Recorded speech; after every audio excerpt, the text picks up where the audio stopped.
যোৱাকালি শিৱৰাত্ৰিৰ পূজাৰ আমাৰ খিচিৰি যে ঘৰত বনাইছিলে তাৰে ৰাতিটো দেখাব নোৱাৰিলোঁ। এতিয়া বহুতখিনি ৰৈ গৈছে। এতিয়া আমি খাওঁ অকণমান দুপৰীয়া আৰু ধুনীয়া কৰি গৰম কৰি থৈ দিছিলোঁ। আৰু এই পিনে টক উঠিলে এয়া টক আৰু এই মাত্ৰ গৰম কৰিলোঁ দেখিছে। এয়া চব্জি আৰু এই পিনে পাপৰ। মজ্জা। আৰু এইপিনে ৰাতিপুৱা মই আলুৰ দম বনাইছিলোঁ আমাৰ ডাঙৰ বাবুৰ কাৰণে। এইপিনে মাক দিলোঁ 2 পিচ আৰু মই ল'লোঁ 2 পিচ।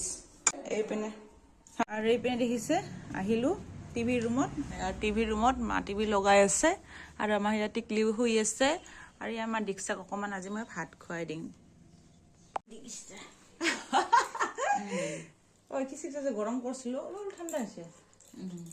খুৱাই দিম, খাইছা? চয়াবিন আছে, চয়াবিন নাখা। আলুৰ দম পাপৰটা খা, পাপৰ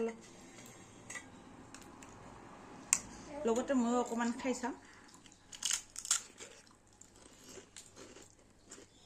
বঢ়িয়া হৈছে। আলুৰ দমটা খাই চাম আৰু বহুত ধুনীয়া হৈছে।